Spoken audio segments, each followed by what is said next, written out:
আসসালামু আলাইকুম। আজকে বাগার বেগুন ভর্তা না তো টমেটো ভর্তা করব।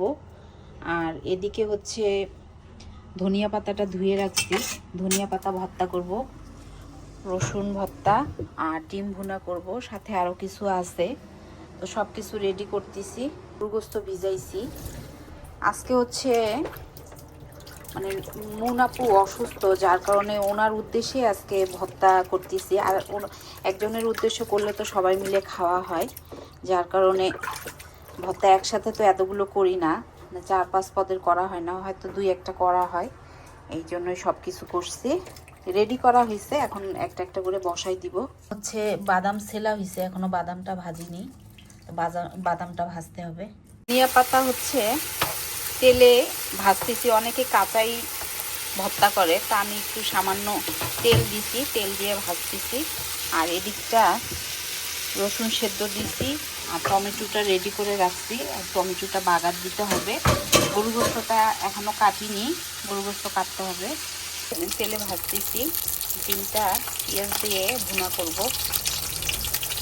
আর এখানে হচ্ছে ধনিয়া পাতাটা ভাজা হয়েছে। তো সব কিছু একসাথে রেডি করতেছি, করার পরে একবারে ভর্তা করতে বসবো। তো হয়েছে, রসুনটা তাওয়ার মধ্যে দিছি, রসুন ভর্তা করব, তেলের মধ্যে ভাজবো। আর এদিকে হচ্ছে পেঁয়াজটা ভাজতেছি, ডিম ভুনা করব। একটু বাগার দিচ্ছি। আর গ্যাসের চুলার অবস্থা খুবই খারাপ, মানে তেলগুলো ছিটা গেছে। আর এদিকে হচ্ছে চায়ের পানি বসাইছি, চা খাবো। দুধ চা অনেক দিন থেকে খাওয়া হয় না, লাল চাটাই বেশি খাওয়া হয়। তাই ভাবলাম আজকে আমরা দুইজনে, সীমাপু আর আমি দুইজনে মিলে এখন চা খাবো। কাজের ফাঁকে আমরা দুইজনে চা খাবো আর কাজ করতেছি। আপু ভর্তা করতেছে, ধনিয়া পাতা ভর্তা, রসুন ভর্তা হয়েছে, ধনিয়া পাতা ভর্তা হচ্ছে।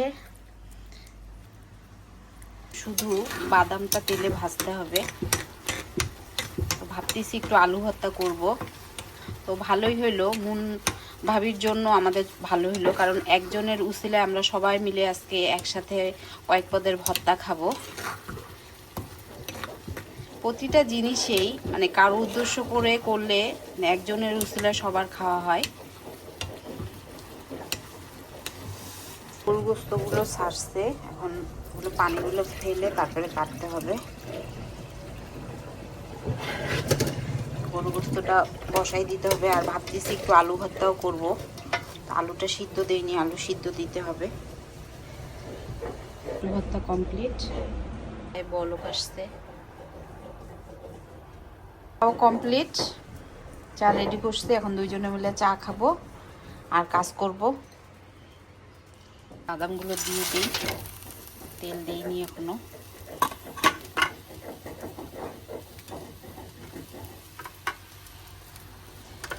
ভর্তাটা এমন কেউ নাই যে পছন্দ করে না, তবে ভর্তাটা অনেক শ্রম দিতে হয়, এই কারণেই ভর্তাটা অনেকে খায় না।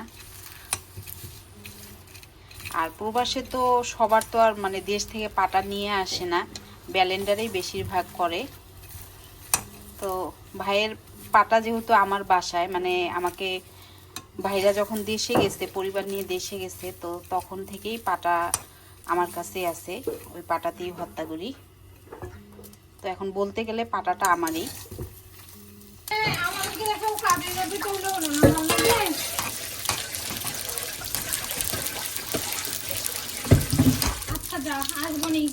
বাদামও ভাজা কমপ্লিট, এখন বাটার পালা। পোস্ত বসাই দিছি। আর এদিকটা হচ্ছে ডিম ভর্তা করব, তবে মনটা একটু খারাপ হয়েছে। সেটা হচ্ছে বাদাম ভর্তা করার কথা ছিল, বাদামটা ভাজলাম, দেখাইলাম আপনাদেরকে, বাদামটা ছেলা হইল। তো বাদাম ভাজার পরে একটু মুখে দেওয়া হয়েছিল, তো বাদামটা দেখি একটু গন্ধ হয়েছে, যার কারণে আর বাদাম ভর্তাটা করলাম না, বাদামগুলো ফেলে দিলাম। তো মনটা অনেক খারাপ হয়েছে। তো এখন হচ্ছে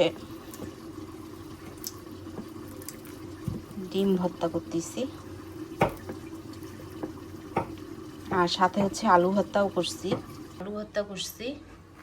এটা হচ্ছে রসুন ভর্তা, ধনিয়া পাতা ভর্তা, টমেটো ভর্তা, আর এখানে হচ্ছে ডিম ভুনা করছি। ডিম ভর্তা কমপ্লিট, রান্নাও আমার শেষ। এখন গ্যাসের চুলার অবস্থা তো খুব খারাপ, রান্না শেষ হলে গ্যাসের চুলাটা পরিষ্কার করতে হবে। কথা ছিল খিচুড়ি রান্না করব, তো খিচুড়ি বসাইনি, মুগ ডাল দিয়ে পোলাও রান্না করা হচ্ছে। কাজের ফাঁকে আমরা একটু চিকেন খাচ্ছি।